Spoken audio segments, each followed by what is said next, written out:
boring history for sleep, how Byzantine grandmothers made soup to predict the weather. Story 1. The soup-watching grandmothers of Constantinople. Section 1.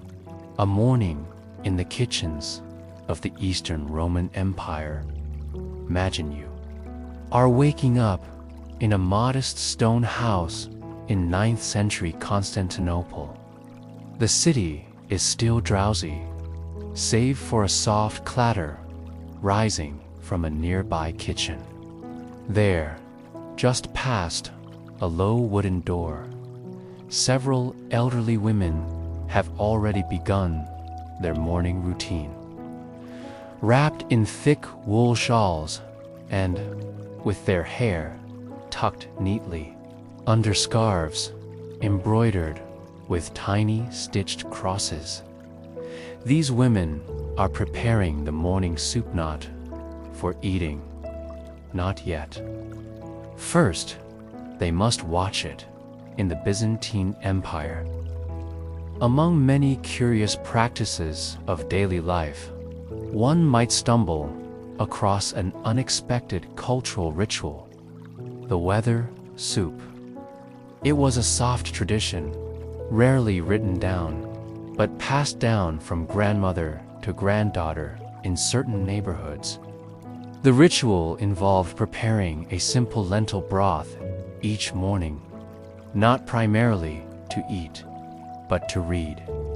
The soup was prepared before dawn, using rain-collected water, dried lentils, and small pinches of herbs gathered from terrace gardens.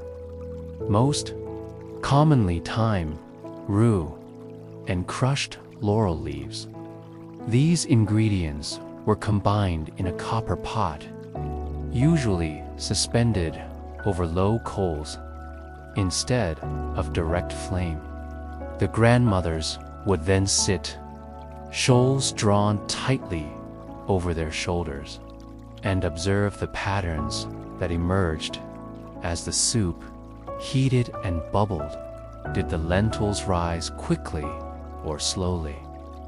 Did the steam rise straight or curl? Did the surface of the broth shimmer evenly or swirl erratically?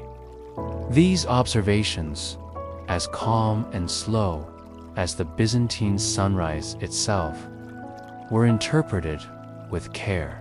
A fast-rising steam might mean a dry and windy afternoon.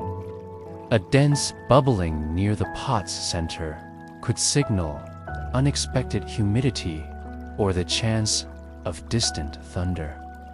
Weather, of course, was a matter of survival.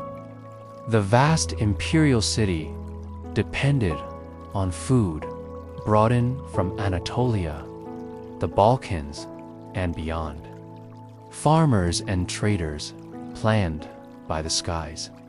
But ordinary citizens, shopkeepers, washerwomen, and yes, grandmothers relied on local cues. Long before access to astrology charts or church-decreed calendars, these elder women quietly studied their lentils. But why soup? You may be wondering. Why not cloud formations or wind direction? The answer is found in practicality and patience. Most households in Constantinople cooked daily, and every meal began with water. Soup was simple, it was familiar, and most importantly, you provided something to do while waiting. In an age without clocks or phones, time passed slowly.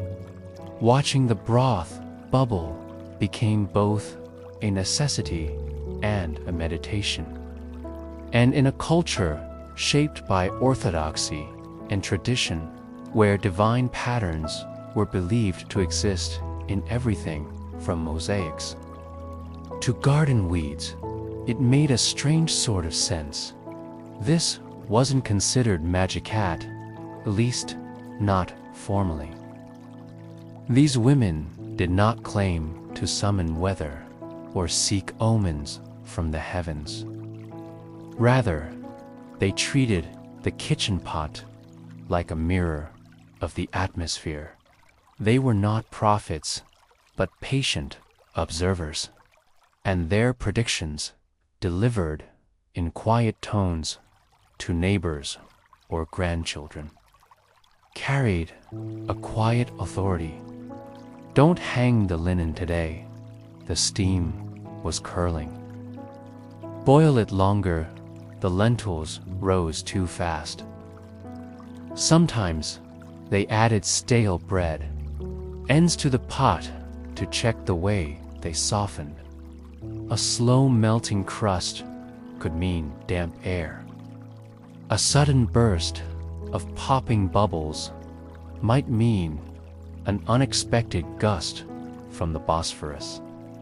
The vocabulary of soup was subtle but sufficient, and this was not merely a women's habit relegated to kitchens. Sailors stopping in the harbor might ask about the morning pot. Merchants on their way to the forum sometimes paused to hear a grandmother's murmured opinion on whether to expect rain before dusk. Not all took it seriously, of course, but some did, especially those who'd been burned by a surprise storm war. Soured figs one too many times, even monks, usually so suspicious of household folklore, had been known to lean in from cloistered walkways and inquire about that morning's lentil reading, particularly the ones who oversaw the monastery vineyard's grapes were sensitive. After all, now, imagine yourself sitting there beside them on a short stool, knees drawn up beneath your robe, fingers warming around a chipped cup of barley tea. One of the grandmothers shifts the copper pot slightly to the left, aligning it with the morning sun as it creeps across the kitchen threshold. The soup's surface shimmers gold for a moment. They nod softly, satisfied. Clear skies today, one says in a voice like worn fabric. This small, quiet confidence grounded the rhythm of many lives. You might be thinking, was there any truth to it? Was this early meteorology or just cozy superstition? Modern scientists might scoff, of course, but in many ways, these women were informal data collectors. Over decades of living, they tracked temperature, moisture, and sky patterns. Their predictions were not random. They were built on a lifetime of sensory awareness. Besides, even today, many farmers still rely on small environmental cues: the smell of the soil, the flight of birds, the feel of air pressure behind the ears. For the grandmothers of Constantinople, the soup was simply the quietest way to listen to the world. And their kitchens, with clay walls, flickering oil lamps, and copper utensils arranged like a prayer, became something more than cooking spaces. They became gentle observatories where and time and care all simmered together. But what happened to this tradition over the centuries? Did anyone bother to record their recipes, or did it all dissolve like steam from a morning pot? Section 2. When the weather changed, and so did the empire, you had returned to that same kitchen in Constantinople 50 years later, perhaps, as the empire edged closer to its middle centuries. You might have noticed that something was changing. The soup was still being made. Lentils still swirled quietly in copper pots. But the women were fewer now. The eldest grandmother had passed, and her daughter, while respectful of the tradition, no longer devoted quite as much time to watching the pot. Outside, the sounds of the city had grown louder.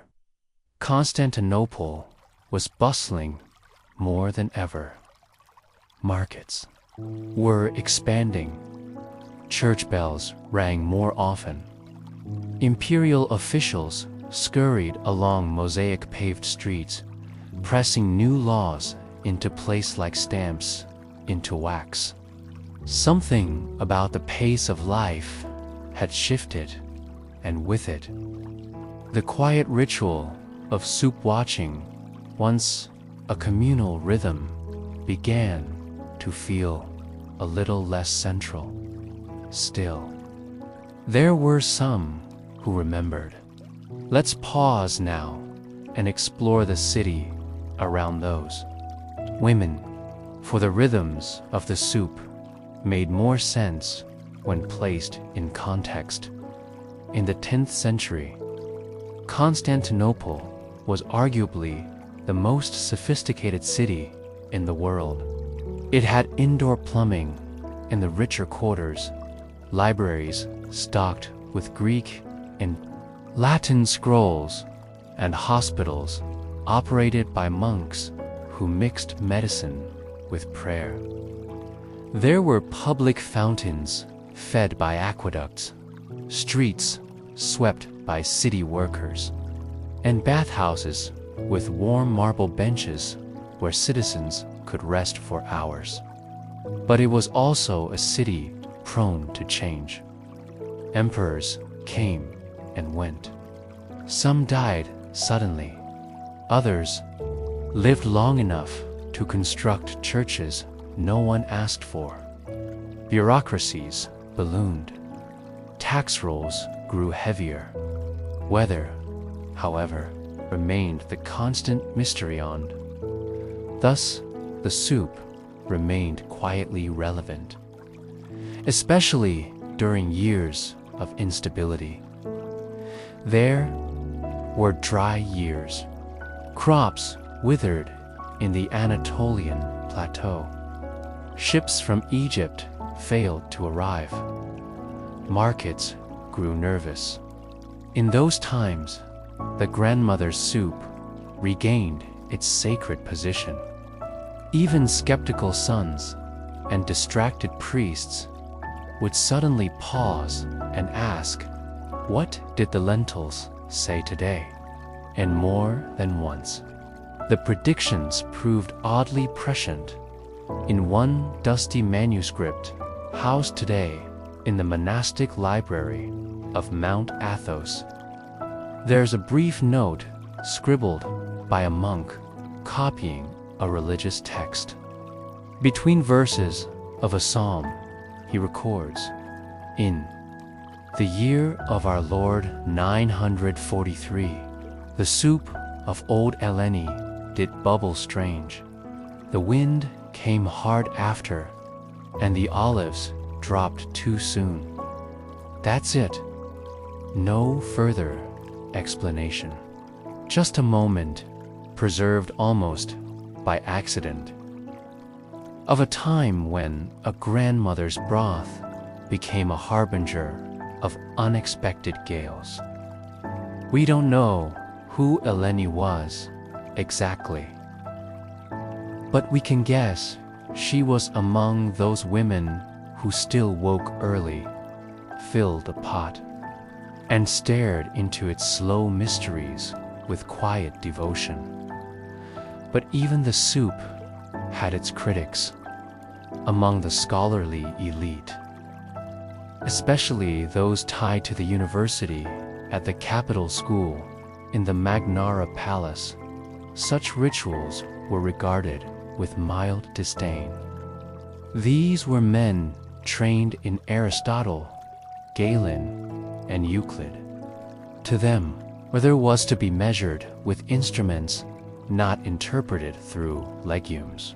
Yet even some of these scholars kept small diaries in which they'd occasionally note that the ants' pots steamed odd today. It's one thing to mock something publicly, another to ignore it completely when clouds gather. Still, one can imagine the tensions. A young student of mathematics, flush with his first exposure to Ptolemaic theories of astronomy, might return home for a festival and hear his grandmother speak solemnly about how the lentils formed a spiral that morning. He would smile politely, then sneak outside and glance at the sky. And therein lies the genius of the soup. It wasn't about precision. It was about attention. The Byzantine worldview was one in which divine order permeated the material world. Mosaics weren't just decorations. They were theological statements in glass. Chant wasn't just music kit, was sacred rhythm. Likewise, the idea that steam and bubbling lentils could echo patterns in the heavens wasn't seen as irrational, just deeply rooted in an older logic. Yet even so, modernity crept in. By the 11th century, Constantinople's connections to the wider world had increased. Merchants from Venice and Genoa arrived with their own methods of forecasting, weather based on wind roses, tide charts, and imported gadgets like early barometers. Trade was booming. The empire was richer for now, and richer cities often forget the wisdom of the poor.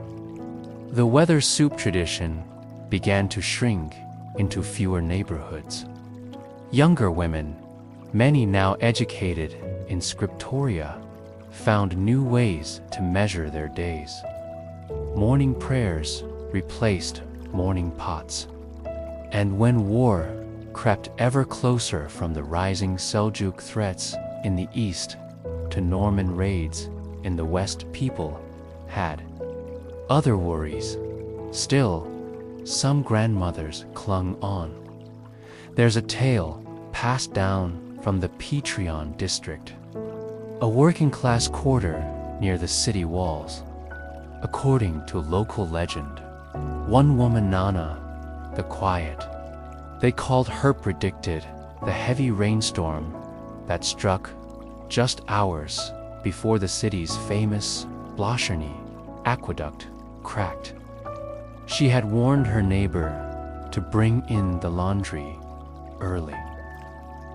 Dusk, the rain had soaked everything, and floodwaters curled around the corner of her street. Was it luck? Was it a lifetime of watching the clouds while stirring the pot? Perhaps both. Anna's daughters moved away later. One became a scribe in a convent. Another married into a merchant family and traveled to Thessaloniki. But even years later, visitors recalled the smell of her morning kitchen, lentils and thyme, laurel and barley, steam rising in quiet spirals. A forgotten weather report, too. soft for parchment, but remembered in breath and broth. And as the Byzantine Empire continued its long, slow waltz with decline still grand, but increasingly cracked around the edge, the soup continued to simmer in a few corners. Unremarkable, perhaps to the imperial court, but deeply felt by those who still believed that the morning kitchen held knowledge no book could teach. But what then became of these women when Constantinople finally fell? Did the tradition vanish entirely, or did it drift silently into other kitchens, carried by memory and migration? Section 3. After the Empire. Of the kitchen pot when the walls of Constantinople finally crumbled in 1453. Under the weight of Ottoman cannons and centuries of shifting fortune, much was lost. Archives, cathedrals, and relics shattered or swallowed into new structures. But not everything vanished in smoke and dust. Some things, like soup, tend to survive. The Ottoman conquest of the city marked the end of the Byzantine Empire. But the city itself lived on, breathing in a new rhythm under the name of Istanbul, and in quieter corners, away from the imperial transformations and the march of foreign soldiers through marble colonnades, daily life continued. Grandmothers still made soup. Now, of course, it looked slightly different.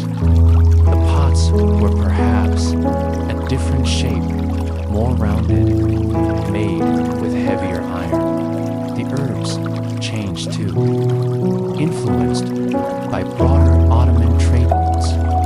Mint became more common. Cumin found its way into kitchens where once only bay leaves had ruled. But the act of watching remained oral history, passed down in tiny stories between generations of women, kept the quiet ritual alive, though now it was no longer thought of as a Byzantine. It was just something the old ones did. Some would still wake early, particularly in colder seasons when the morning chill made kitchens the warmest part of the home. They would stir their broth, slowly observe the surface tension, note how the vapors curled toward wooden beams or disappeared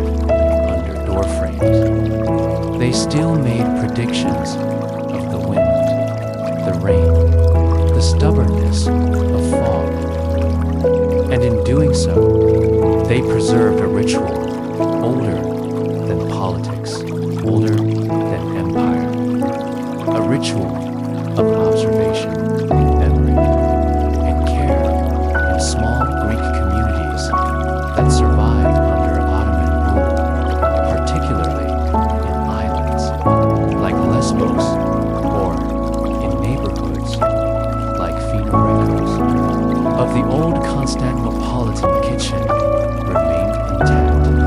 Some of the women still used the phrase soup weather to refer to certain types of winter days when both body and sky seemed to ache with heaviness.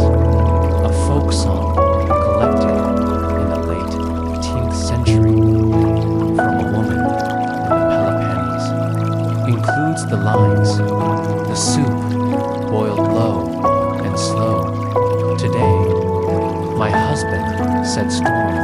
were far away, but I saw steam rise in a line when knew the rain would come by 9. Was it literal? Probably not. But it suggests that even in verse, the idea had seeped into culture like broth into bread. Interestingly, fragments of similar practices appear in other places too. In rural parts of Armenia and Georgia, some women also observed boiling pots to predict seasonal shifts, though there it was often tied to religious fasting calendars. In parts of Anatolia, old Turkish sayings make reference to listening to the stew, a phrase used when someone is paying very close attention without speaking. Is this all coincidence, parallel development, or cultural memory stretched thin? Across generations, like the last threads in a worn apron. We'll never know for certain, but there's something undeniably human about it. In a world where weather remained unpredictable and often cruel, to claim even the illusion of insight was comforting. And what better place to look for answers than the thing you held in your hands each morning?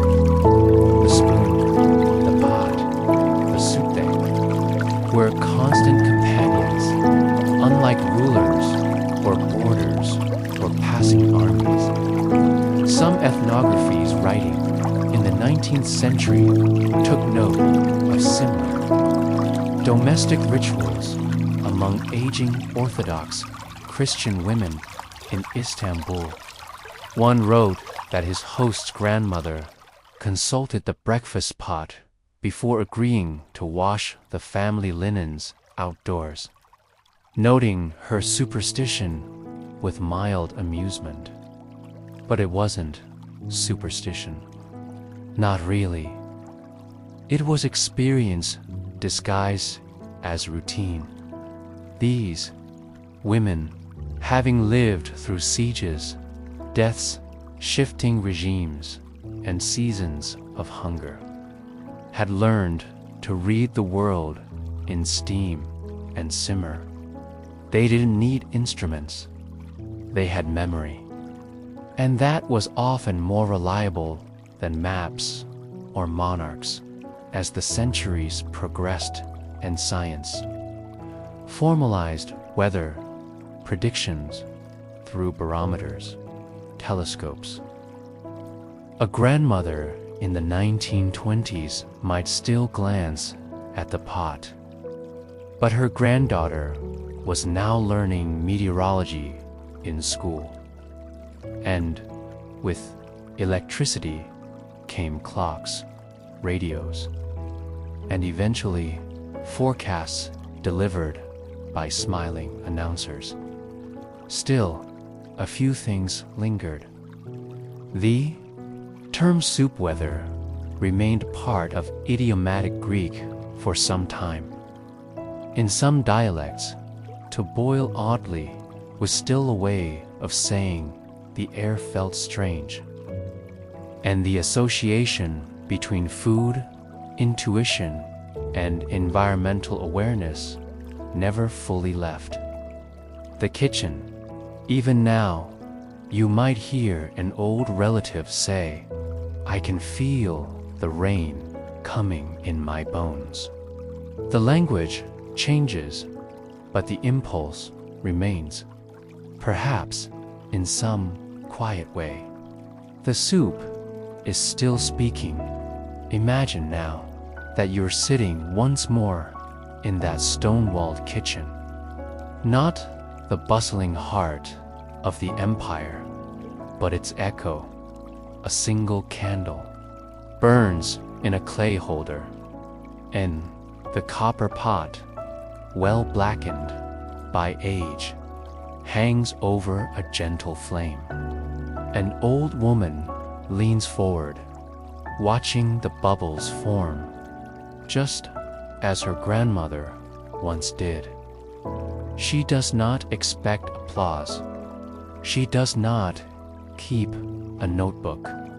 She simply stirs and observes. Maybe she will tell her neighbor that it's a good day to dry herbs. Maybe not, but in that act, she holds a tiny strand of cultural continuity, quiet thread stretching back through the ruins and glory of Byzantium. And as we drift off tonight, thinking of those women in wool shawls peering into their pots while the sky turned slowly above them, we might ask, in our world of data and digital forecasts, what have we lost by no longer watching our soup? Story 2. The Forgotten Fruits, the Incas' Domesticated Section. 1. Among the orchards of the Andes close your eyes and picture yourself walking along a narrow stone path. High in the Andes mountains, the sun is warm, but the air carries a crisp chill. Below you, steep terraces curve gently around the slopes-green stairways rising from the valleys, lined with plants that barely appear in today's grocery stores. This is not the land of modern supermarkets. Not yet. This is the agricultural world of the Inca Empire, sometime around the 1400s. In what we now call Peru. And here, fruit was no small matter. The Inca are often remembered for their stone roads, sky-high cities like Machu Picchu, and tight-knit social systems. But far less attention is paid to their gardens, the terraces, and fields where ordinary people cultivated more than 70 species of edible plants, many of which were entirely new to the outside world. Everyone knows about potatoes. Some know about quinoa, but few remember the lucuma, charamoya, canihua, or capuli, fruits and seeds once considered staple luxuries of the Andean highlands. The lucuma, for example, has a greenish-brown outer shell and a rich golden-orange interior. Its flavor is somewhere between maple and custard, with a texture so dense and creamy, it was known as gold of the Incas. It's not a fruit you bite into, it's one you spoon out slowly, or blend into a thick, dreamy paste. Then there's the chair moyoso, called the custard apple witch, Mark Twain, centuries later, would famously call the most delicious fruit known to man. But the Inca knew that long before any Western writer could praise it. The cherimoya tree was carefully grown in middle-toed valleys, its soft green fruits protected by hand-woven wraps and harvested just before they softened. Even more obscure was the capuli, a small cherry-like fruit with a deep, winey sweetness, grown at cooler elevations. It was often dried for storage and consumed during long treks across mountain roads. In some villages, it was fermented lightly into a tart. Low-alcohol drinks served at evening meals, especially before a long winter. And let's not forget kaniwa, a cousin of quinoa, producing small, nutty seeds with a subtle crunch. It wasn't quite a fruit, but its reddish seed pods grew alongside fruit-bearing bushes in high-altitude plots. Quinoa was often toasted or turned into porridge, paired with slices of lucuma or mashed senki, another citrusy, cactus-like fruit.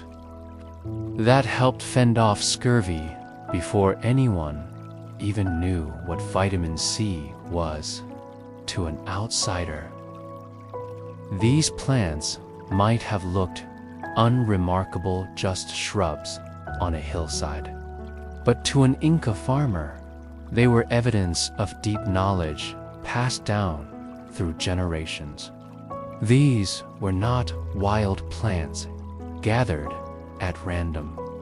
They were domesticated, meaning someone, perhaps a tired woman with dirt under her nails and a baby strapped to her back, had carefully selected the ripest fruits, planted their seeds, and tended their offspring year after year, generation after generation. The Incas didn't just grow food, they sculpted it. Much of this domestication happened on terraces, those extraordinary, engineered platforms carved into the sides of mountains. The terraces weren't just practical solutions to gravity. They were agricultural laboratories. Different plants were placed at different altitudes depending on what they liked best: moisture, temperature, sun exposure, and the fruit trees were no exception. Cherimoya liked it lower, where the breeze was soft. Lucuma thrived halfway up the mountain, where nights were cool but not freezing. Kapuli did best near the top, catching long daylight hours and the occasional breath of snow. Some of the most fascinating fruit research took place at Moray, an ancient agricultural testing site built by the Incas in concentric stone rings. From above, it looks like a giant spiral carved into the earth. Each ring was slightly lower than the next, forming microclimates as much as 5 degrees Celsius apart from top to bottom. Here, Inca botanists, yes, we can call them that, experimented with crop yields, temperature tolerance, and soil compositions. They had no microscopes, no scientific journals, no graphs or charts, just keen observation, patience, and dirt. A local elder might remember which plot produced sweeter lucuma in a dry year. A child might notice that kapuli trees preferred the northeast-facing wall. Knowledge was cumulative, communal, and constant, and the fruit, in return, nourished not just the body, but society. You see, in the Inca Empire, food was political. Fields were often divided into thirds, one for the state, one for the religious institutions, and one for the local community.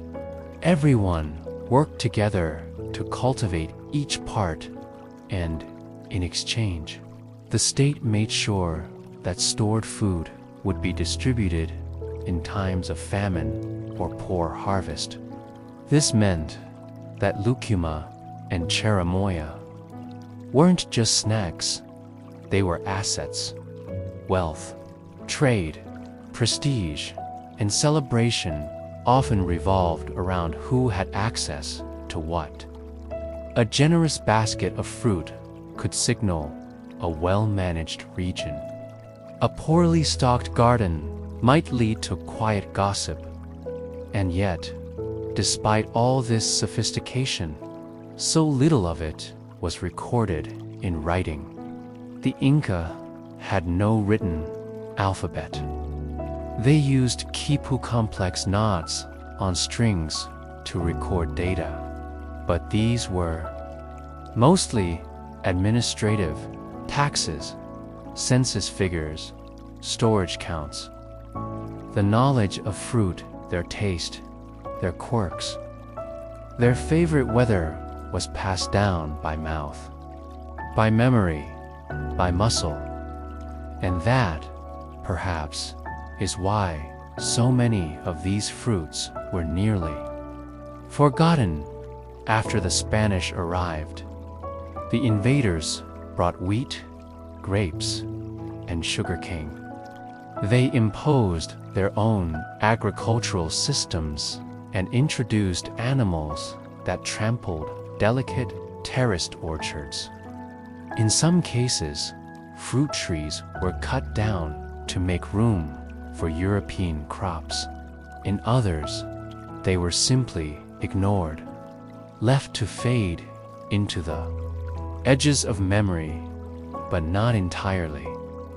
In some Andean villages, grandmothers still plant lucuma seeds in garden corners. School children eat capuli from roadside vendors. And cherimoyatis, prehistoric look remains a beloved treat in Peru, Bolivia, and Ecuador, even if the wider world has mostly forgotten its name. There's something quietly noble about this persistence in a world that often chases novelty. These fruits remain as reminders of patience, intimacy with the land, and generations of agricultural devotion. But what happened to the knowledge behind their cultivation? Did it truly survive the centuries intact, or is it being slowly pieced together again, seed by seed? Section 2. Seeds in storage. Secrets in stone. By the time the sun dipped behind the Andean peaks and the last shadows crept over the stone terraces, Inca farmers had already completed one of the most intricate agricultural systems ever seen without modern machinery, textbooks, or even a written language. Their fruit orchards and mountain gardens were not only cultivated for flavor or survival, they were part of a grand system of knowledge, trade, and continuity.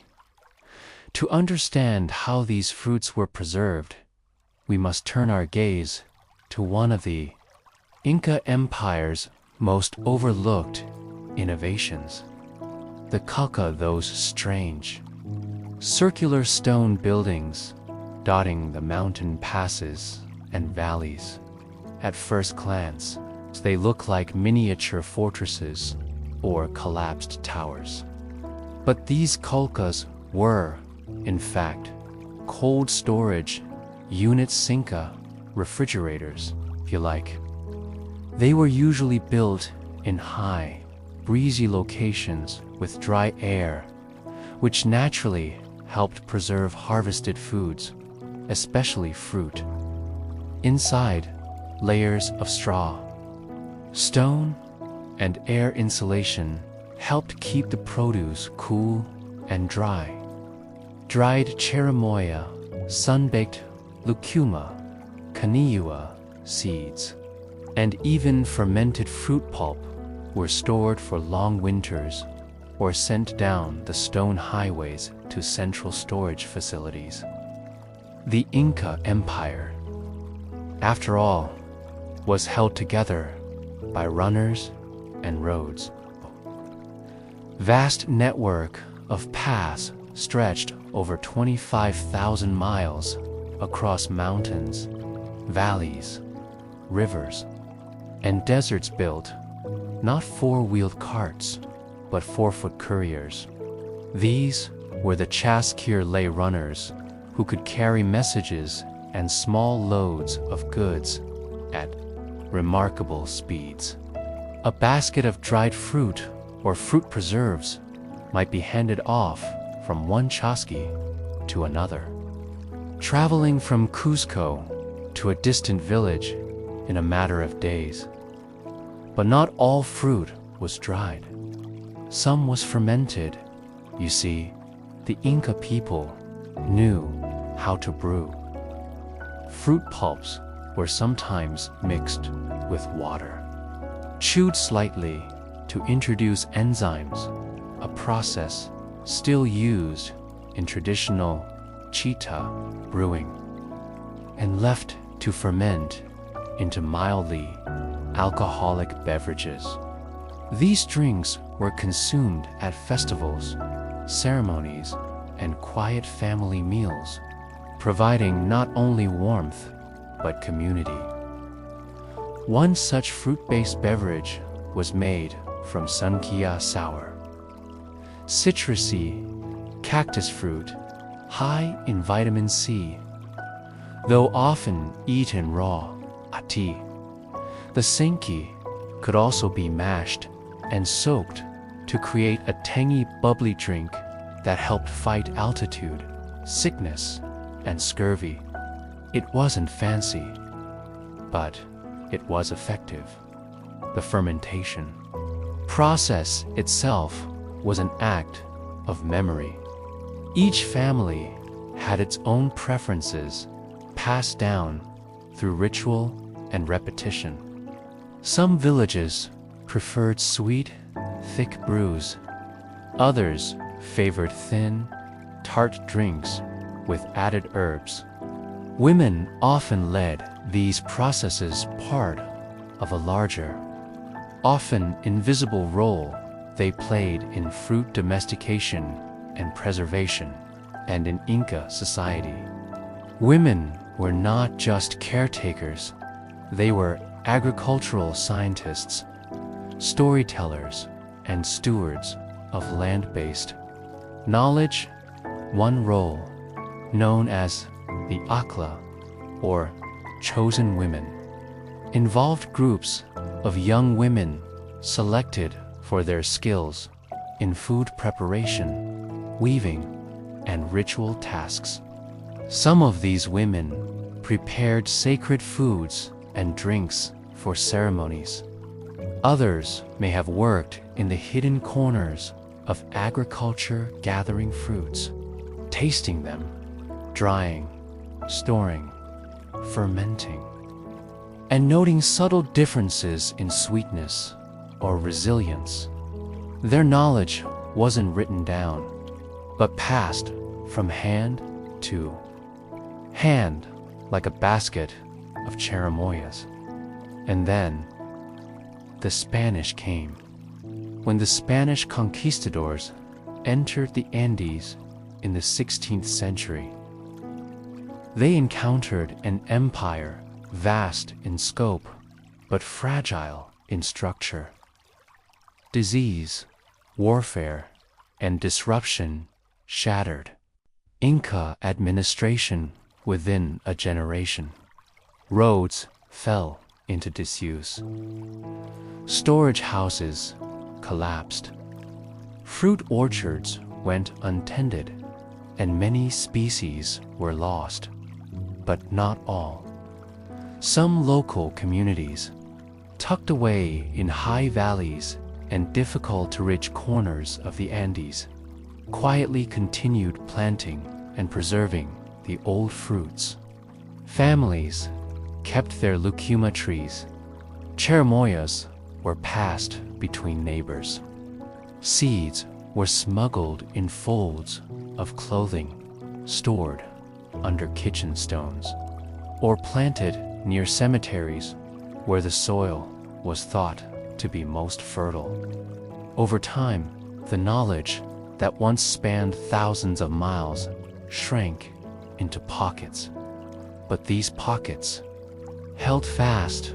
One 19th century traveler in Peru remarked that he was offered a custard-like fruit I could not name, from a woman who could not write in a village with no church. With the taste was something holy. He was likely eating Cherimoya. Another British botanist described being shown to an orchard of such improbable delicacies that he doubted they were native only, to be corrected by a barefoot boy who named each fruit in Quechua, the language of the Inca. Today, some of the knowledge is returning slowly, cautiously, and often under threat. Modern botanists and ethnobotanists have begun studying the old orchards. They collect seeds, take climate data, and speak with elders who still recall which fruits bloom after the third frost, or which leaves curl when rain is coming. But they're racing against time, climate change, globalization, and the migration of younger generations to cities mean that many of these orchards go untended. Some fruit varieties no longer have names. Others have no written record at all.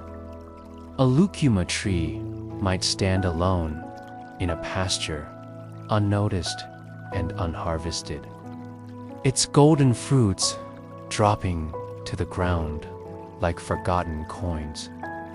Yet, the Andean people have always lived with a long view. The mountains teach patience. The terraces teach balance. And fruit soft, sweet, and perishable teaches us to preserve what we love, even if we don't remember why. In recent years, local initiatives have started to document fruit biodiversity. Children are now taught the names of traditional fruits in Quechua and Spanish. Women's collectives gather and preserve seeds. Small-scale festivals in the Sacred Valley celebrate the return of lucuma season. And in a quiet revival, restaurants in Lima and Quito have started adding sanki, cherimoya, and lucuma to their menus, at novelties, but as heritage ingredients. But what does this mean for the future of these fruits? Is it possible to re-domesticate something that was never fully lost? Can the old knowledge, once whispered in terraces and encoded in taste, be rebuilt from memory, one spoonful at a time? Section 3. Fruit that waited for the future in the high valleys of the Andes, where llamas still meander along ancient terraces and the wind speaks in dry whispers across the stones. A quiet inheritance survives. It's not written in royal chronicles or housed in museums. It doesn't shout through monuments or appear in school books. It grows slowly, patiently waiting to be noticed again. This is the story of fruit that waited after the fall of the Inca Empire. Much of its agricultural knowledge slipped into the folds of daily survival. The empire had been a structured, state-run system with centralized storage, labor redistribution, and crop planning on a grand scale. Without that scaffolding, families turned inward. They cultivated what they could manage, traded what they could carry, and passed on what they remembered. One of the most enduring examples of this quiet preservation is the lucuma, with its dull green skin and golden, crumbly flesh. The lucuma doesn't look especially glamorous. It tastes faintly of maple, custard, or sweet potato, depending on your palate, and it doesn't ship well, which made it unpopular in international trade for centuries. But in Peru and Ecuador, it never left the table. For generations, lucuma was used in everything from baby food to festival desserts. Mothers mixed it into milk. Its soft sweetness was a staple, mundane, nourishing, and somehow magical in its consistency. When European botanists rediscovered the fruit in the 19th and early 20th centuries, they often expressed surprise at how little it was known elsewhere. But for locals, lucuma had never disappeared. It had simply remained local. The same could be said for the narangila tangi, bright orange fruit hidden beneath a spiky husk, and the coconut, a tomato-like fruit used in spicy sauces and juice. These fruits didn't vanish from the world. They just stayed where they were most wanted. But some varieties did teeter on the edge of extinction in remote Andean villages. Stories began to surface of fruits remembered by the grandparents but no longer seen. Names half spoken like marama, aramento, or cachunco floated in oral histories, detached from any surviving tree. These were not myths, but memories, fragments of a botanical past that once fed empires. That's when the seed savers began their work. Not official scientists, and not always recognized by institutions. These local seed keepers often work out of personal gardens, kitchen cupboards, and family plots. They gather what they can: seeds from old trees, cuttings from forgotten groves, or saplings gifted from an elder. Then they plant. Sometimes they're surprised by what grows. One farmer in the Apurimac region reported that a tree his grandmother planted in the 1940s, thought to be ornamental, began fruiting after decades. The fruit was round, yellow, and fragrant like anything sold in local markets. He brought samples to a university in Cusco, where a botanist tentatively identified it as a wild cousin of the lucuma, possibly undomesticated for hundreds of years. In these instances, the past doesn't return all at once. It peeks through leaves. It waits in trunks. It rests in seeds that needed only the right combination of altitude, soil, and patience. Of course, modern science has a role to play too in recent decades. Ethnobotanists and genetic researchers have joined forces with Andean communities to document, preserve, and sometimes reintroduce nearly lost fruits.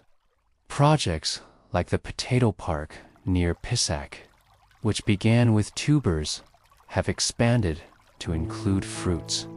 Living libraries are built orchards with labeled trees.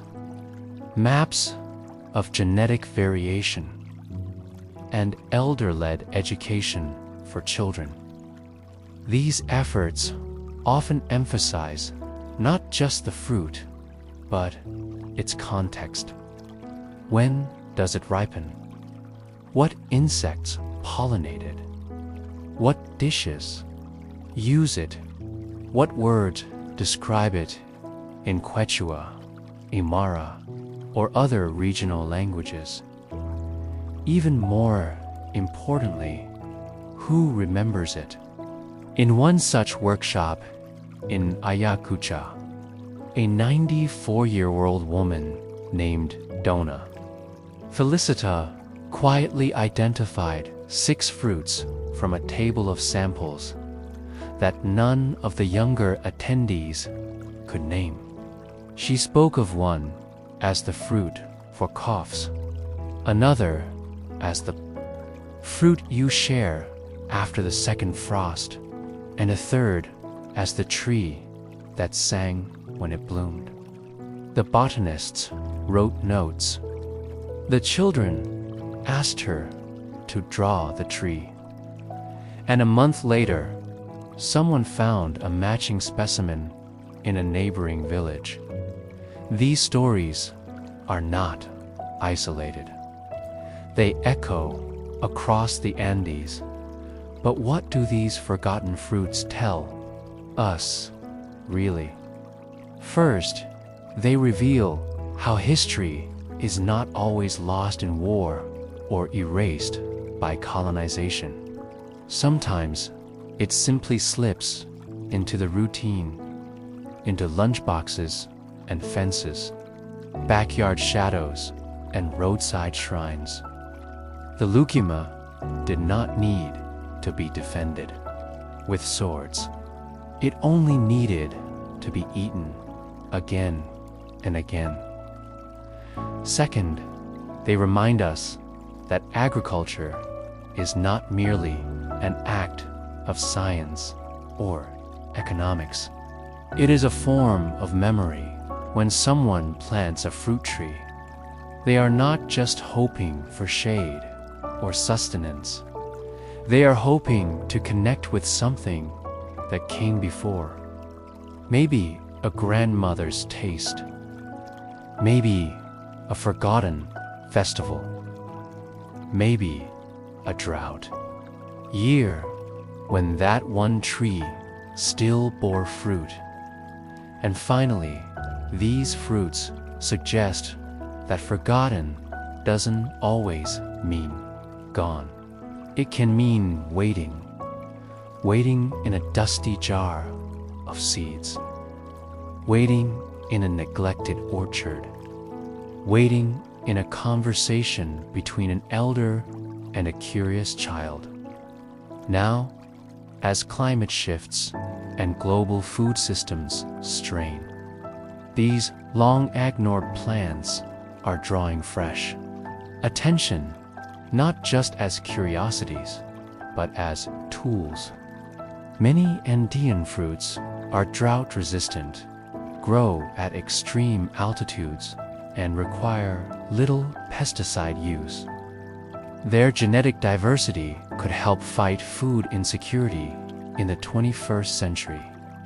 Yet, their survival doesn't depend on scientists alone. It depends on the everyday gestures of farmers, families, and foragers, on the quiet act of noticing a tree in bloom, on asking an old question at the right time. What fruit did your grandmother grow? What fruit did her grandmother leave you? So, as you lie back now, eyes half closed, think of a tree high in the Andes. Its fruit is small, maybe gold, maybe green, maybe soft like custard, or sharp like citrus, and maybe, just maybe, it's waiting for you. Story 3. Boring history for sleep. The ancient recipe that was just hot water and confidence section. 1. The surprisingly long history of pretending to cooklets. Begin. You've probably done it yourself. Maybe while standing in your kitchen, late at night, looking into a mostly empty cupboard, you grabbed a mug, filled it with hot water, added a pinch of salt, stirred thoughtfully, and called it soup. Maybe you even leaned over the steam, sniffed with determination, and told yourself it was almost nourishing. And perhaps, at least for a moment, it was, in truth. This culinary sleight of hand-turning almost nothing into something that felt warm and filling has a much older pedigree than most would expect. Ancient civilizations had many such recipes. They weren't always meant to be meals in the way we think of them now. Sometimes they were symbolic. Sometimes they were social. And quite often they were simply about getting through the day with very little, and doing so with a bit of flair. This is the story of one such recipe, a curious blend of pretense, performance, and practicality, which shows up again and again across the ancient world. A pot of hot water, lightly seasoned, often not much more, and yet proudly served. It may not have been nutritious, but it was deeply cultural. And in some places, it was even considered wise. In ancient Greece, there was a dish known among the poorer classes as zomos. Now, zomos could be many things: meat broth, a vegetable stew, or, when times were lean, just a salty water infusion with the ghost of an onion waved over it. In Sparta, famously austere and meat-averse, except on military days, the black broth was essentially pork boiled in blood and vinegar. But even there, people remarked on how often the full meal was, in fact, thin liquid with a reputation. The philosopher Cleanthes of Assos, who studied under Zeno and would later become the head of the Stoic school, was known to survive on barley water and what he himself called strength broth, a euphemism for whatever warm liquid he could afford. That day, he would sip it slowly, declare himself refreshed, and then go about discussing ethics in the marketplace, as if nothing was amiss in Athens. Hosts of modest means developed a technique for making their soup bowls look fuller than they were, serving them in small, deep clay cups that gave off a hearty aroma even when there was hardly anything inside. Add to that a generous sprinkle of wild herbs, marjoram, thyme, or oregano, and a faint swirl of oil, sometimes even scented oil, not meant for eating, and you could fool the senses into believing you were about to enjoy a real dish. This wasn't entirely about deception. Rather, it was about preserving a sense of hospitality and dignity, even when food was scarce. In many households, the act of offering something warm to a guest event, if it was just water that had briefly shared a pot with lentils the day before, was considered more important than the food itself. The Romans, for all their luxurious banquets, an amphorae of wine, had their own version of the confident hot water dish. A recipe often quoted by satirists of the time involved pouring boiling water over crushed garlic, a sprig of rue, and a pinch of stale bread. It was called paupers, pottage, or, in some contexts, aqua sapa, literally, tasty water. Pliny the Elder mentions a curious mixture made by field soldiers when rations ran low. They would take warm water from their canteens, stir in ash from their cook fires for minerals, add a few blades of grass for appearance, and sip it slowly. He claimed this concoction, while neither pleasurable nor poisonous, was deeply sustaining to the spirit. One wonders how many soldiers felt truly sustained, or if they simply convinced themselves, with the full weight of Roman discipline behind them. China's long history of medicinal and symbolic food includes its own entries into this peculiar tradition. In periods of famine, especially during the Tang and Song dynasties, records show people crafting empty broths, clear water, boiled with a few grains of rice, or steeped with dried flowers and tea leaves. Some recipes deliberately avoided flavor. The idea was to warm the stomach and calm the mind, not to trick it into believing it had eaten.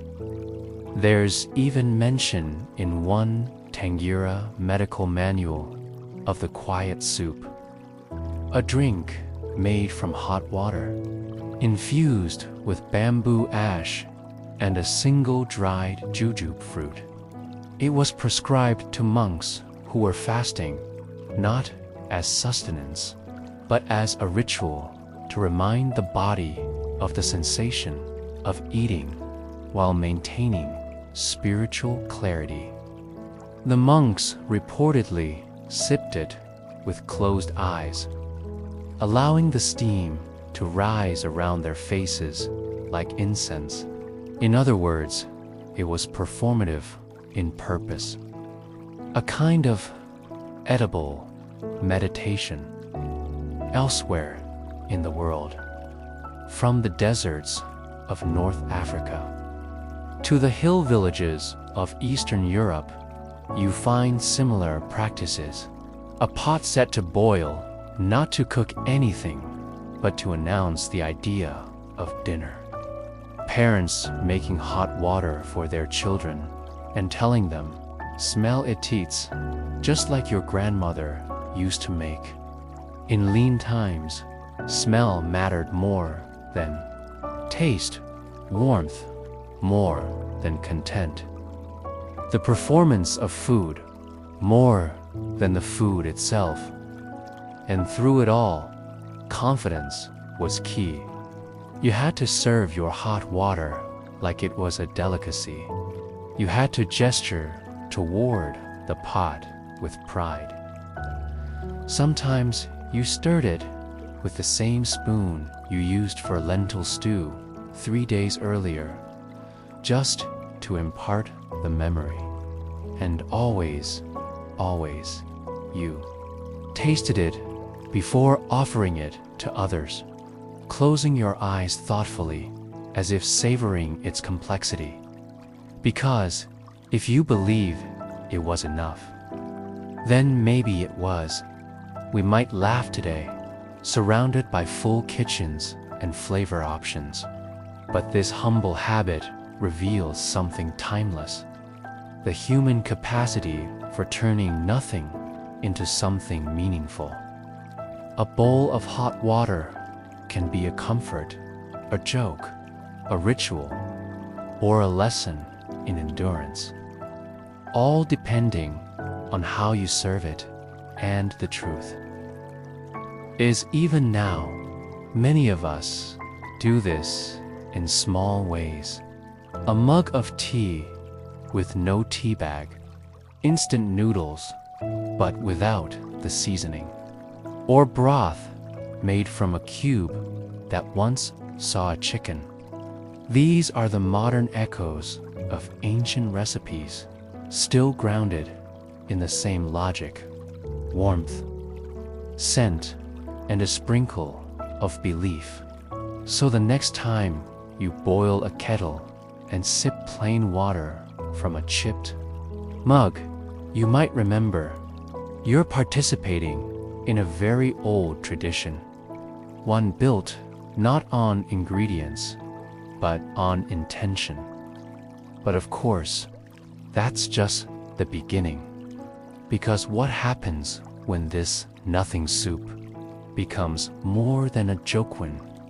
It takes on symbolic meaning in court kitchens, in religious ceremonies, even in ancient rituals for luck or healing. That curious history awaits in the next part. Section 2: Sacred Steam and Royal Broths, when nothing became ritual by now. We've seen how a humble cup of hot water infused with little more than the scent of yesterday's soup was more than a desperate trick of the poor. It was a kind of performance, a survival tactic. But in many corners of the ancient world, this seemingly silly non-recipe became something more: ritual, tradition, even statecraft. You see, history is filled with examples of cultures transforming the ordinary into the sacred, and a steaming bowl of plain broth, or even just scented water, was often central to ceremonies, not because of what it contained, but precisely because of what it didn't. Let's begin with the Byzantine East in Constantinople. The kitchens of the imperial palace were vast, sprawling complexes designed to feed hundreds daily, but tucked away in a lesser-used alcove. Archaeologists have found remnants of a small hearth, a bronze ladle, and records of a recipe known only as bath. It was listed in court logs, not under food or medicine, but under rituals and purifications. Bath, it turns out, was a kind of ceremonial soup. Its core ingredients: warm water, basil, and a single olive. Not to eat, ever to eat. Instead, it was offered to newly appointed scribes and clerks in a short, solemn ritual where they would hold the bowl, inhale deeply, and then pour it gently into a ceremonial drain shaped like a lion's mouth. The purpose: symbolic clarity of mind and a cleansing of appetite before service to the emperor. It was part initiation, part pageantry, and for the most part, entirely boring, but essential in the palaces of Tang, China, a similar practice unfolded. There was a drink called clear lotus soup, served during court audiences on the first day of spring. The preparation instructions were precise and vague all at once. Boil water with petals of a lotus removed before serving. Do not season, serve steaming. Allow to cool while the emperor reflects. Servants would carry the bowls in procession. Ministers would hold the soup with both hands. No one drank it until it had cooled. Some historians argue it was a metaphor for temperance and wisdom. Hot emotions must cool before decisions are made. Others believe it was just a clever way to keep everyone quiet for 10 minutes. Regardless, this act of holding a bowl of nearly flavorless water in utter silence became an annual rite at the highest level of government. Jumping across to the Islamic Golden Age, we find a curious case recorded by Al-Tabari, the famed 9th century Persian historian and physician. In his writings, he documents the practice of empty broth among certain Sufi mystic communities. The drink was called Ma al-Hikmah, or the water of wisdom, and consisted of boiled spring water, strained through silk cloth scented with rosewood.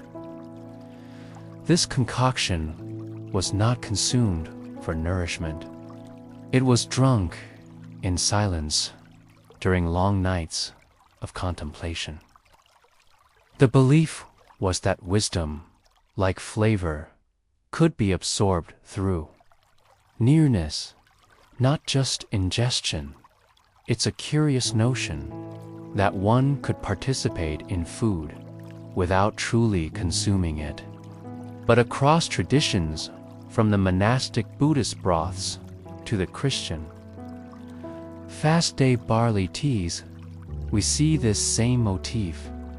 The idea that the act of preparation, the warmth, the steam, the gesture, are all more important than what ends up in the stomach. Let's turn for a moment to medieval Europe in the 12th century. A Benedictine monk named Brother Amalric recorded a peculiar recipe in his Marginalia. It was called aqua sapora, and it was said to help calm anxious novices. The recipe called for hot water, a crushed sprig of mint, if available, a single grain of barley. For memory, one Hail Mary whispered into the steam. Monks didn't believe this cured anything in the medical sense. Rather, it was used as a spiritual aid, a prelude to prayer, a way of preparing the body for silence. The barley was not for taste, but to remind the drinker of daily labor in the fields. A quiet, boring ritual, but one passed from brother to brother for over 200 years, even in the Incan Empire. High in the Andes, rituals around warm liquid were prominent. Priests would pour hot water over stones and herbs, not to drink, but to release the scent into the air as part of weather divination rituals.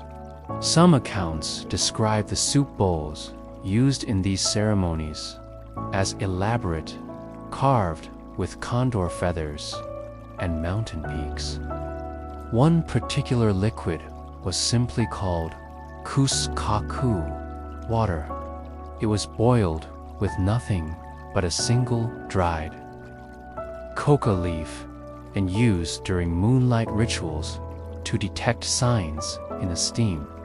No one believed the liquid itself held power. It was the interaction between the bowl, the breath, and the night sky that mattered. So, what do we learn from all this? Across empires, religions, and centuries, humans kept returning to the idea that a steaming bowl of near nothing could carry meaning far beyond its physical properties. It could symbolize purity, poverty, restraint, wisdom, or hope, and above all, it could serve as a tool for transition from civilian to monk, from petitioner to scribe, from restless soul to restful body. That old cliché of soup for the soul.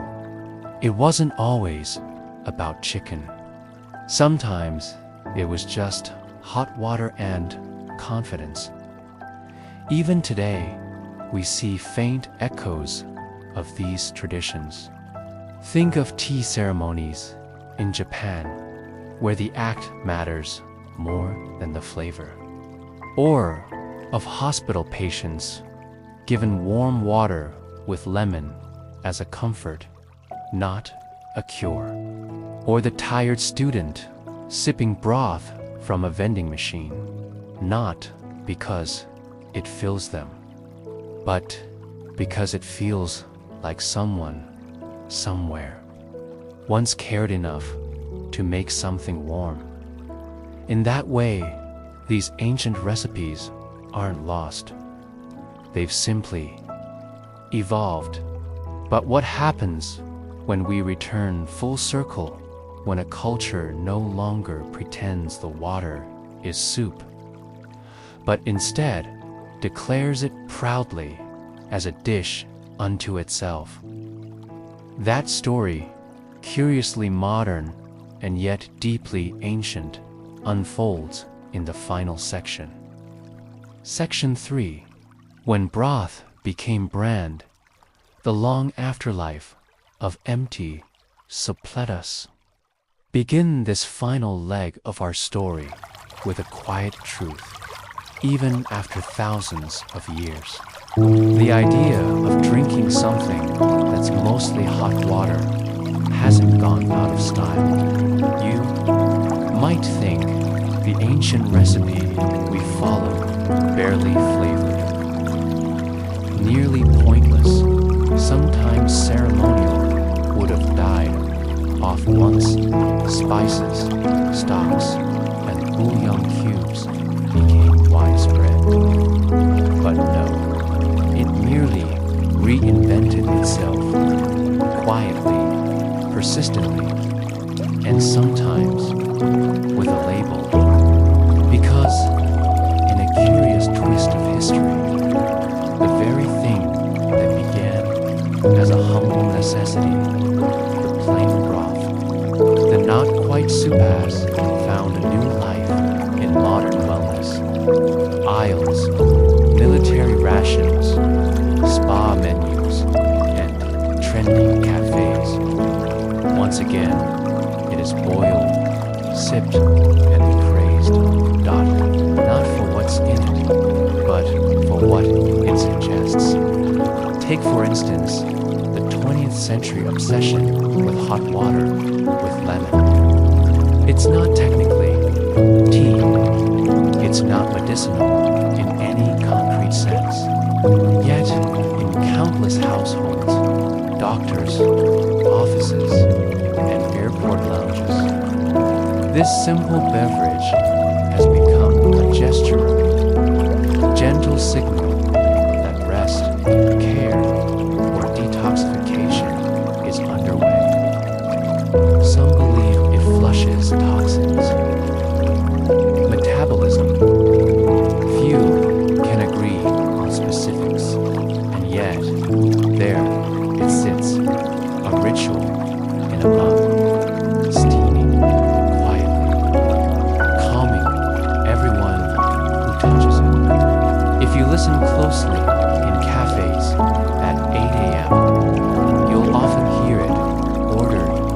solemnity. Just hot water and lemon, please. As if anything more would be excessive. Somehow, this empty beverage has gained a reputation for being chic, minimal, and gently powerful. Not unlike its ancestors in Byzantine monasteries and tang palaces. Then there's military broth, particularly in 20th century ration kids' world. War II saw the rise of instant beef teas and powdered consoms that soldiers could dissolve in hot water during long marches or cold nights. But the ingredients were sparse sometimes, no beef at all. Just salt, some coloring, and a suggestion of meat. What mattered was not flavor. What mattered was warmth and ritual. The moment of stillness, crouched over a mess tin, waiting for it. The water to heat this was as essential as any calorie. Later, in Korean and Japanese armies, rice water or juksu was issued to the sick and injured, not for nutrition, but comfort. Warm, starch-scented water, nothing more. It mirrored traditions going back to ancient Oceania, sick rooms, and more. As in history, the most basic things become deeply meaningful. In recent years, this pattern has turned full circle with bone. Broth culture arriving on the scene. Walk into a wellness cafe in Los Angeles or London, and you might be offered a $12 cup of healing bone broth. It's served hot in minimalist ceramic with ceremonial slowness. Often, it's just water simmered with bones, a dash of vinegar, and little else.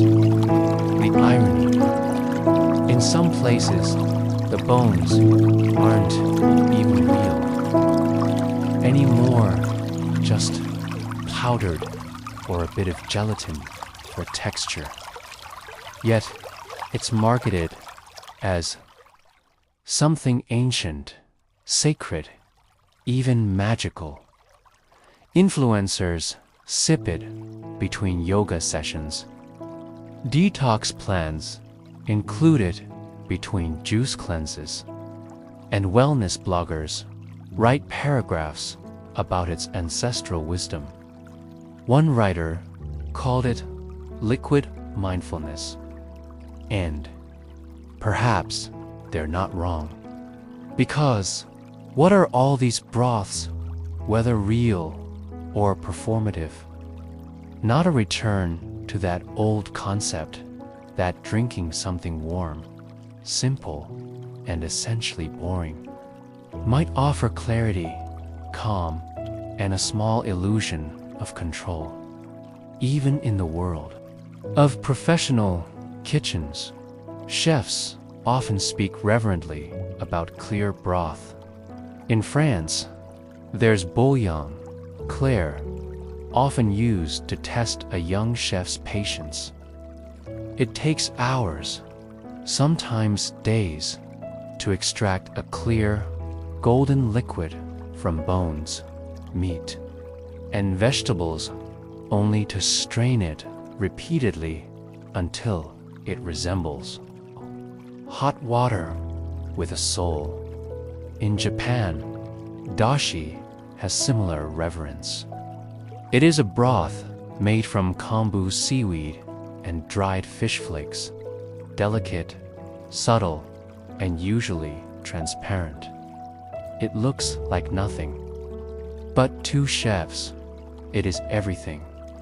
One elderly dashi maker in Kyoto once said, If you can master water, you can understand flavor. A statement as boring and profound as history itself. And then there is the home remedy, your grandmother, your neighbor, or perhaps even your dentist's receptionist.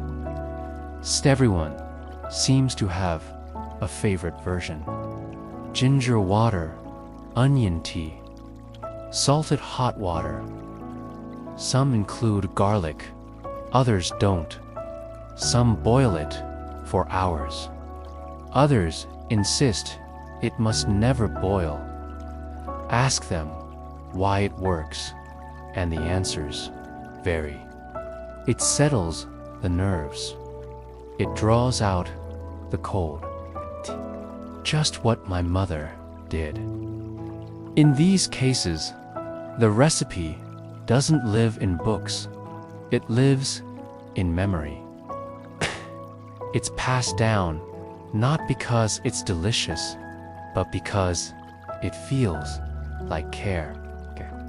And in that sense, it may be the most powerful soup of all.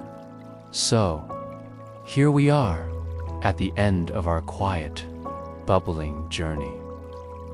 We began with peasants and paupers scraping together broth out of nothing.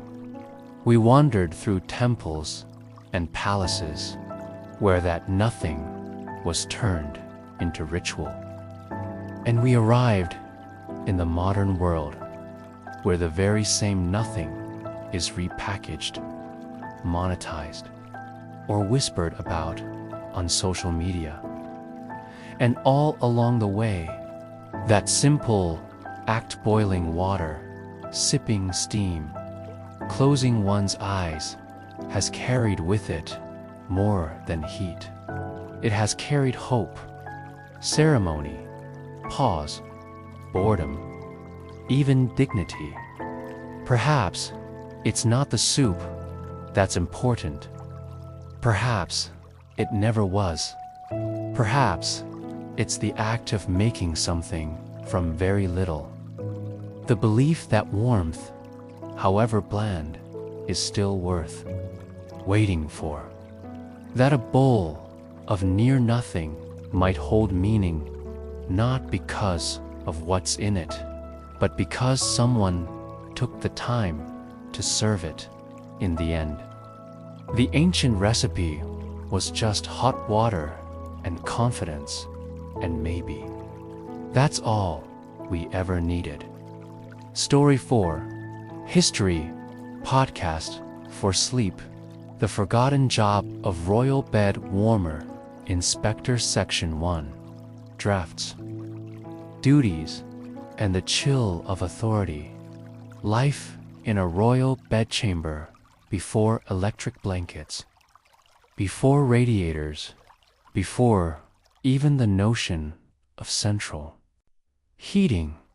There were bed warmers, and not just any bed warmers.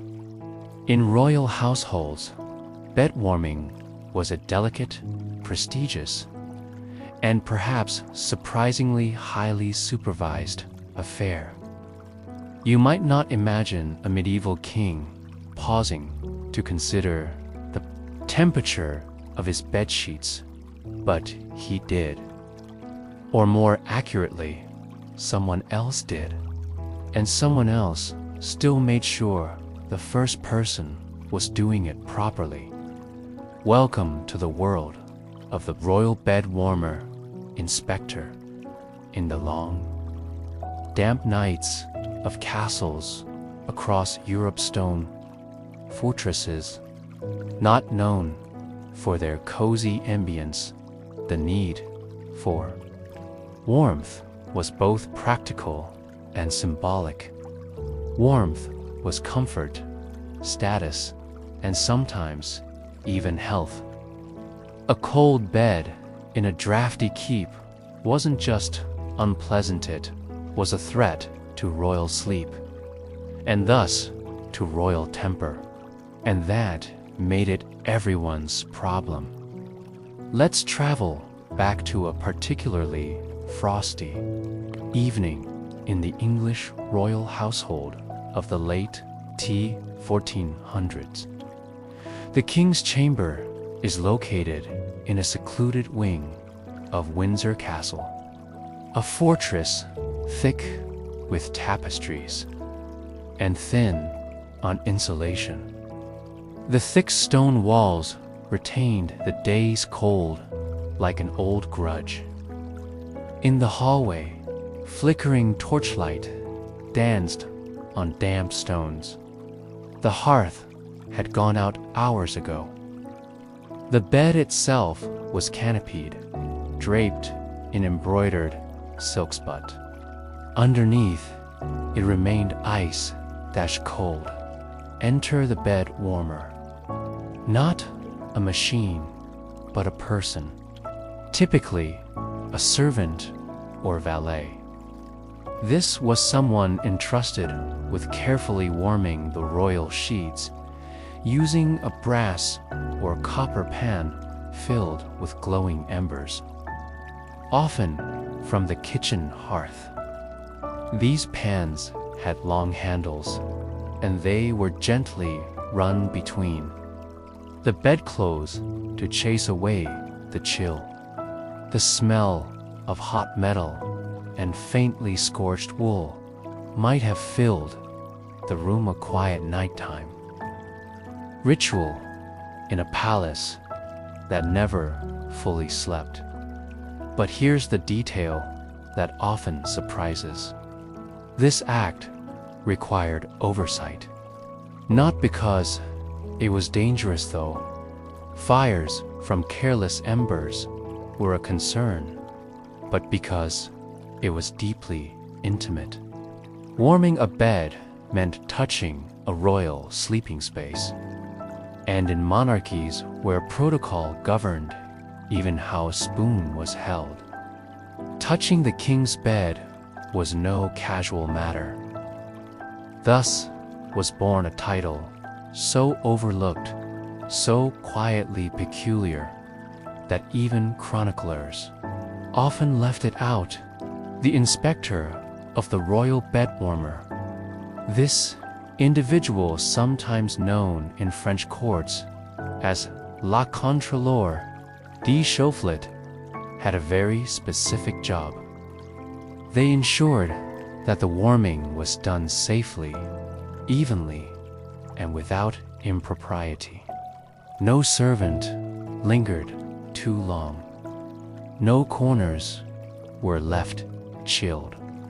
In some records from the court of Louis XII of France, the inspector was required to test the warmth of the bed using the back of their hand and sign a short note indicating readiness.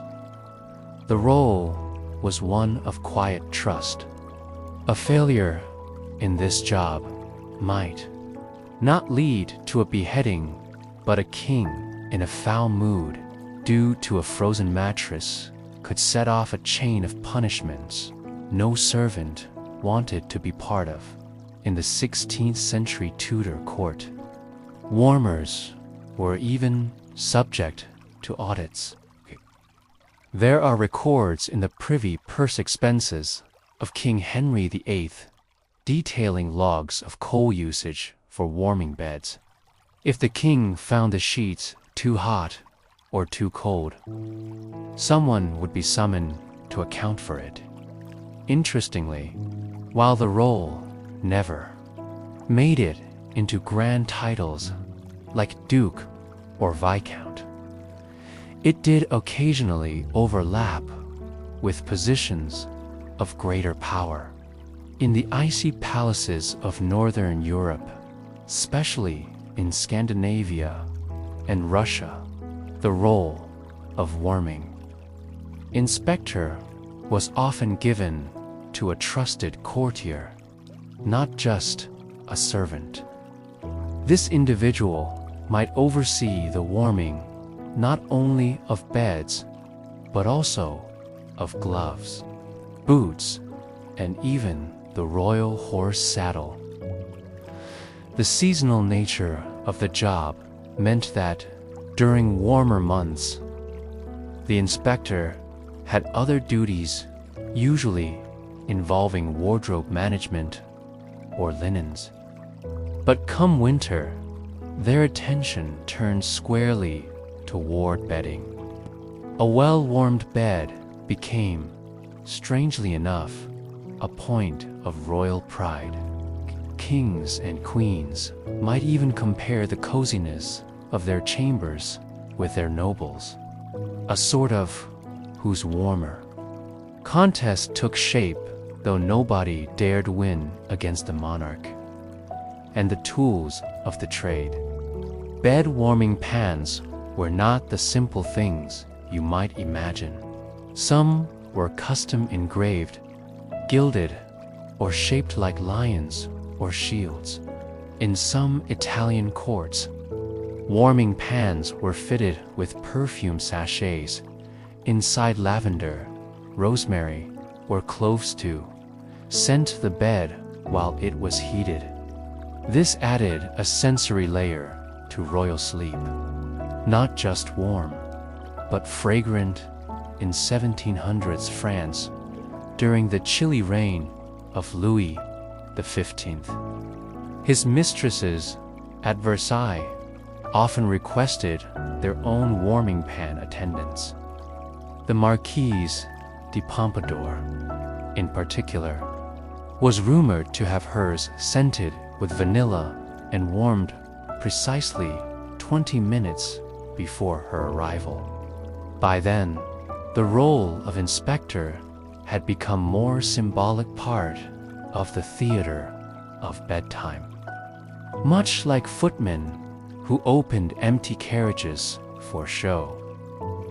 But earlier, long before Versailles, long before Baroque perfumes, the inspector was a quietly serious figure.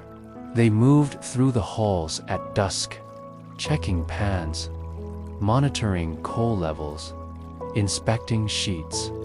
Sometimes they stood by with a ledger, and sometimes they stood by just to be seen so. No servant dared overstep.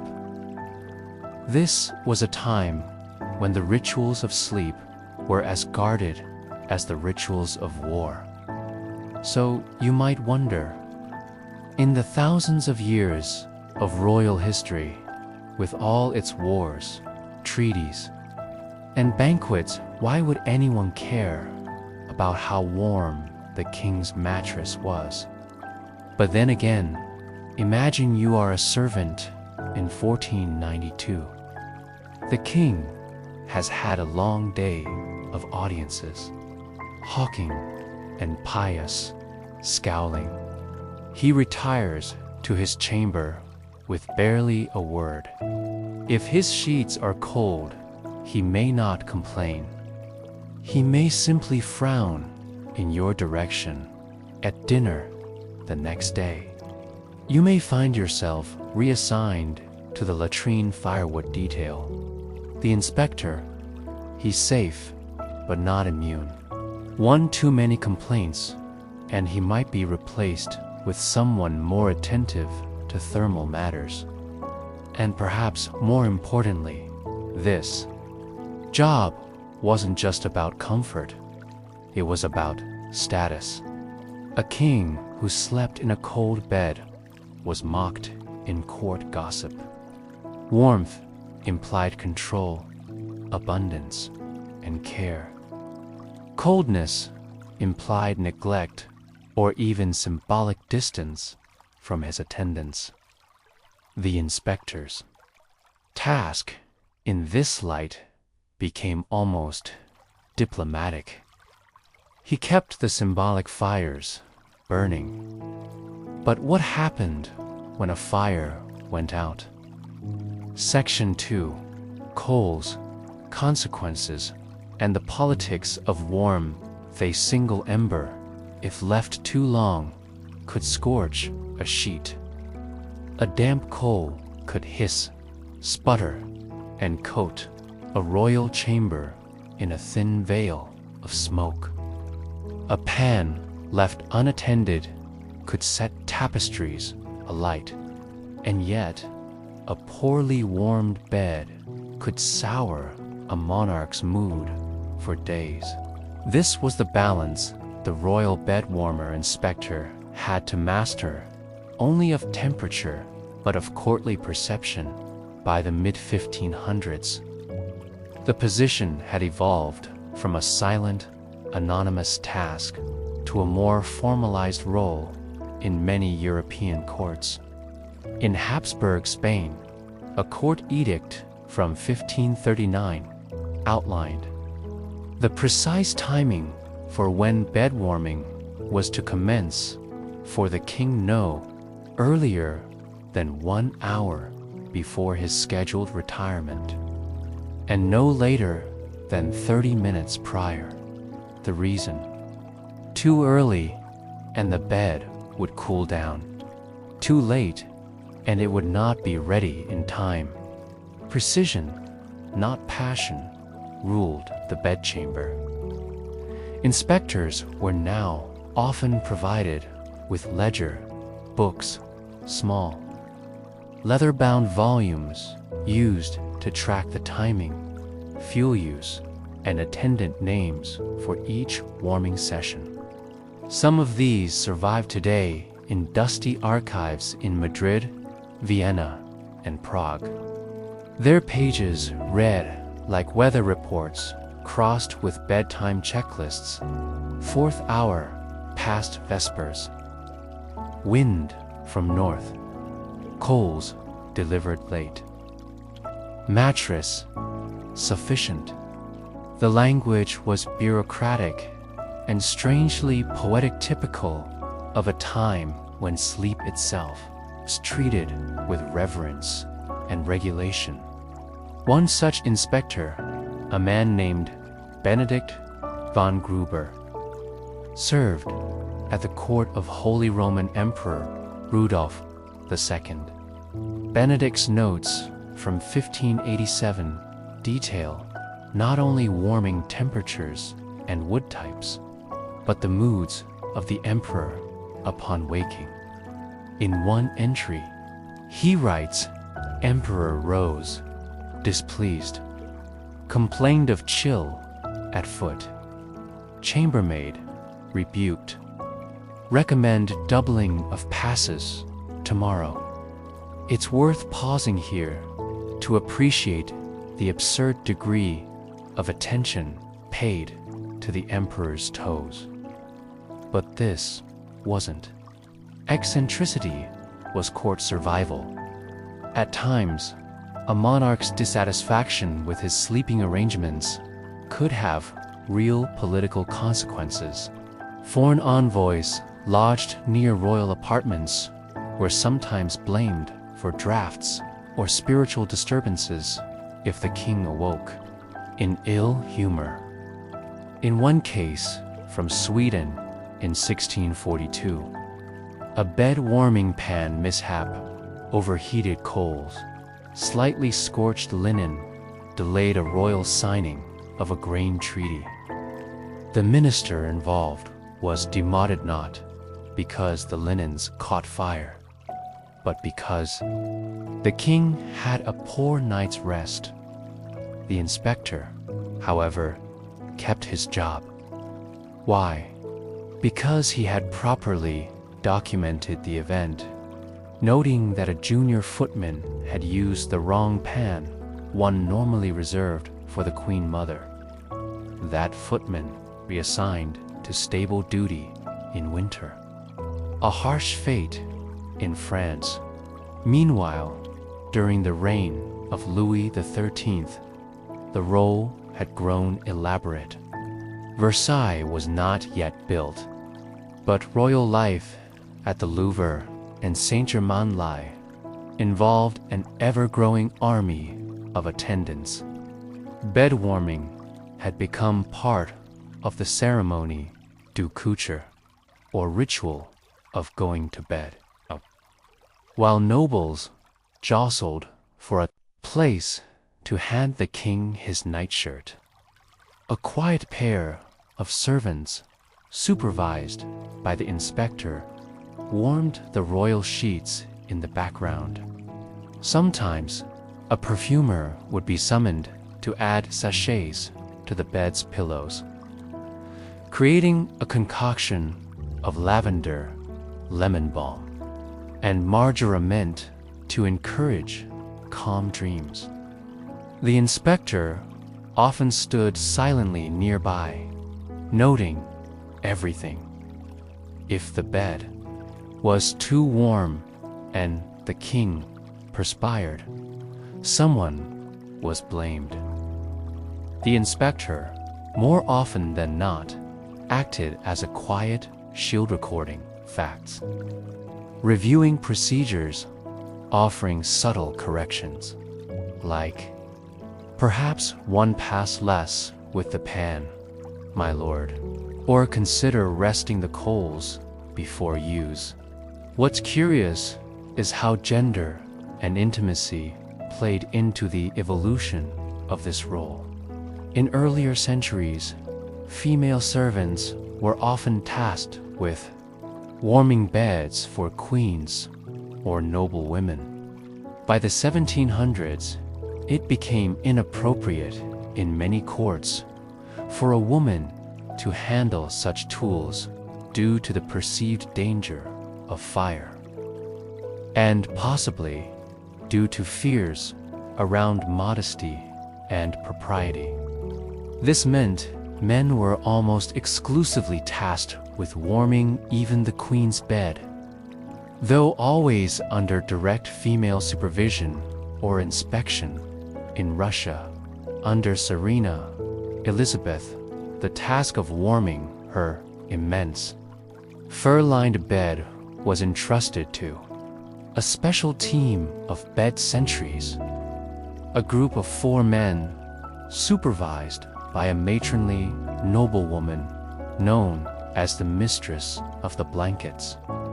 The inspector role here was shared, one person for the physical act, another for oversight. The sentries were forbidden from speaking to anyone during their duties, lest they exhale chill from their lungs upon the mattress.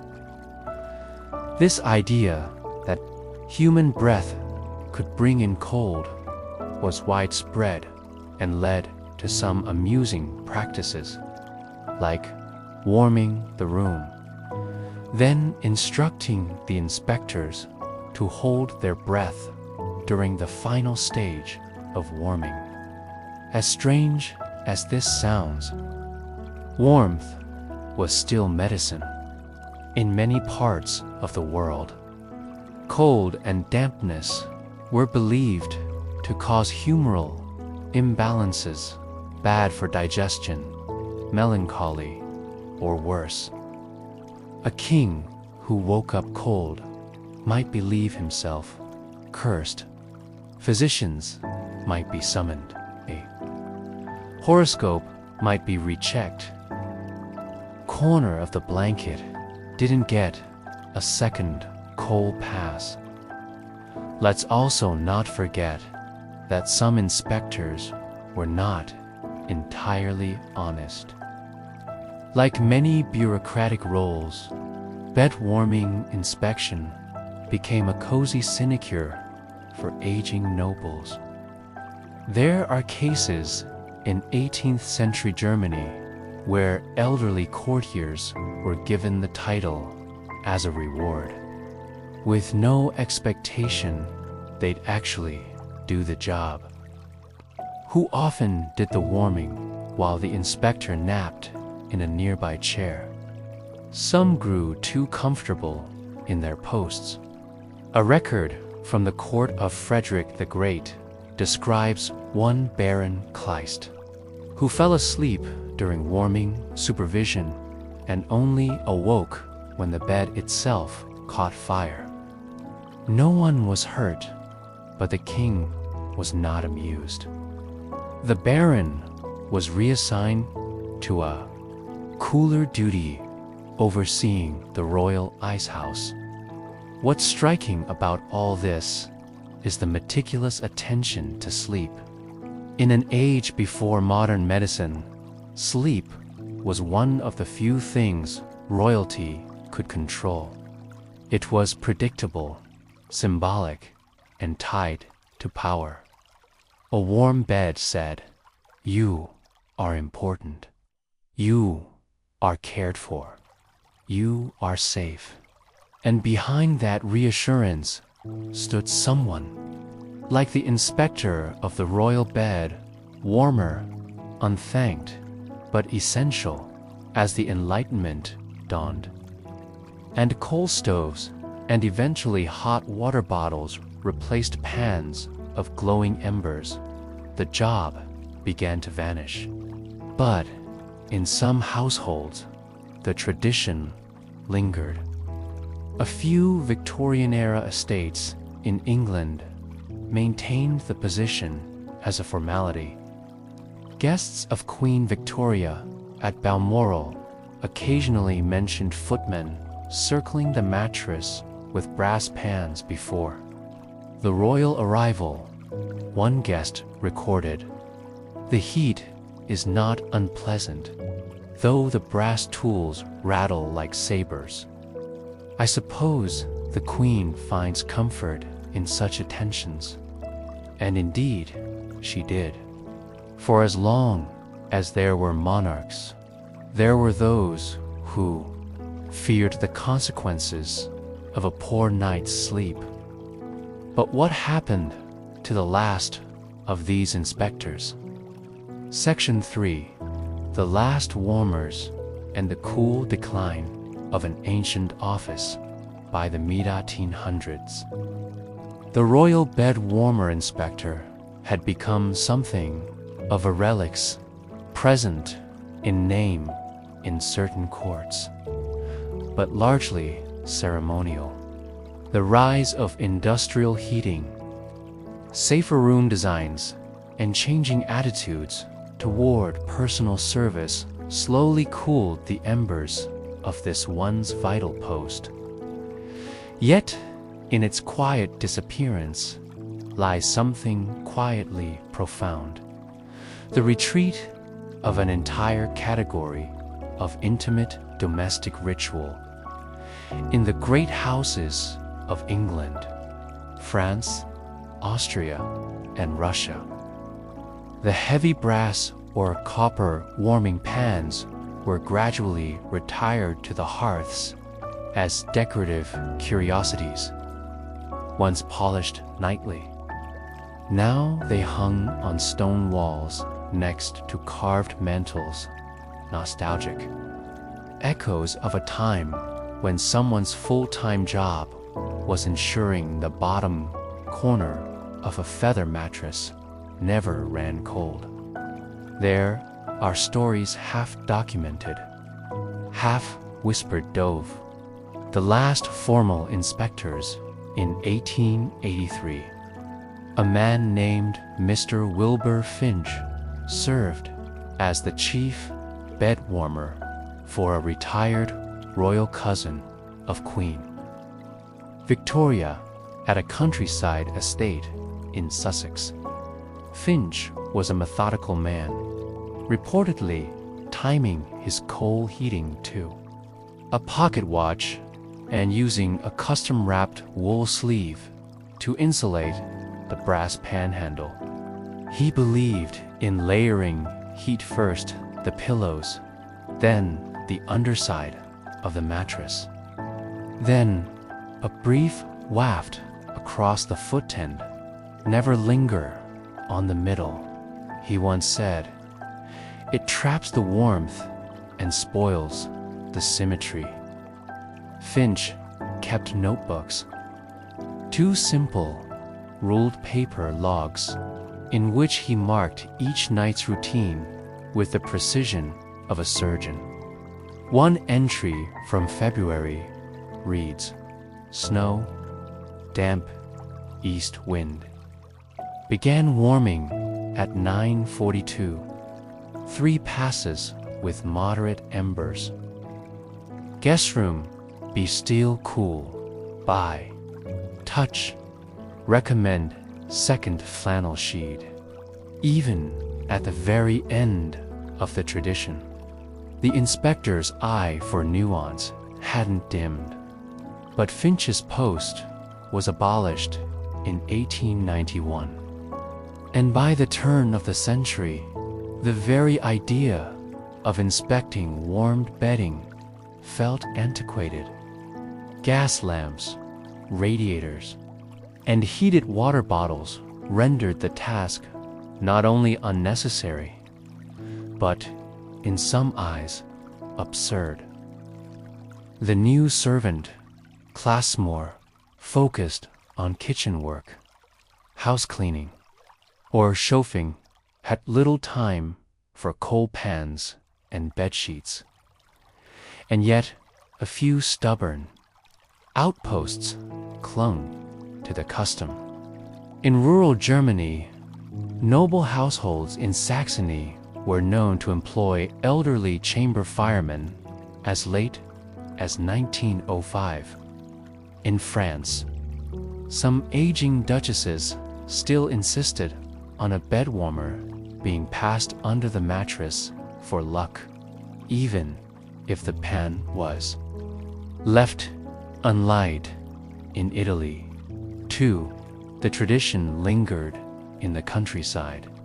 One estate in Umbria reportedly had a bed-warming priest, a kindly old man who wasn't actually clergy, but who came in a robe, muttered prayers over the pan, and made exactly 7 silent passes before disappearing without a word. Guests were told never to interrupt him.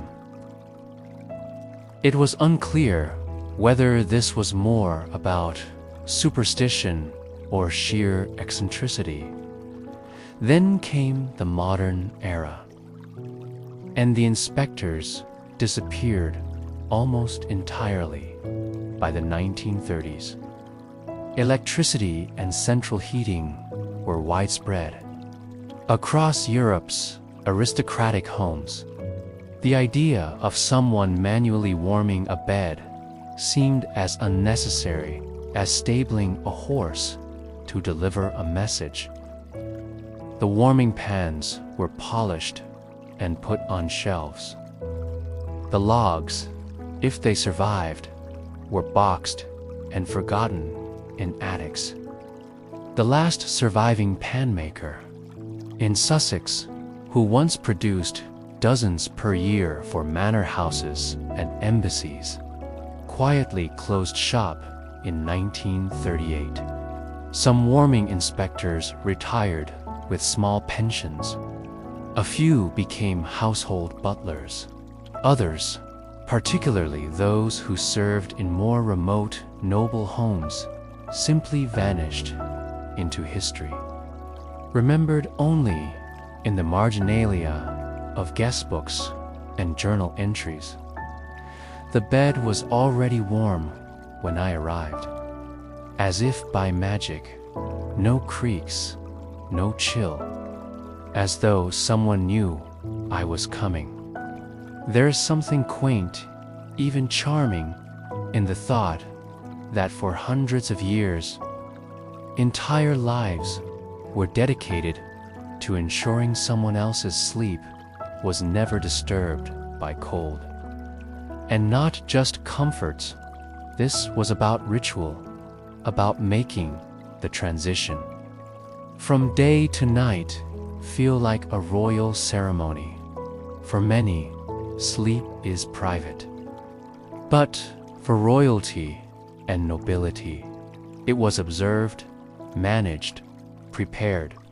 The act of rest was treated with the same gravity as state dinners or council meetings, and the inspector's silent, precise, mostly invisible, was part of that weight. Even today, you can find echoes of this job. Hotels in Japan have pillow menus. Luxury resorts offer bed butler services, where someone prepares your room with oils, custom linens, or soothing music. In a strange way, we haven't outgrown the instinct. We've just modernized it. The old job titles are gone, but the impulse remains to control the final moment before sleep, to craft the temperature, the feel, the transition, to make someone feel safe. Perhaps that's the quiet lesson from the royal bed warmer inspector. That in a cold, unpredictable world, one small act of warmth, a coal pan passed under a quilt, a hand-tested pillow can matter. Not just to a king, but to anyone trying to rest. Tonight, as you settle in under your own covers, heated by modern marvels or not, take a moment to appreciate the silent generations who perfected the art of welcoming sleep with warmth.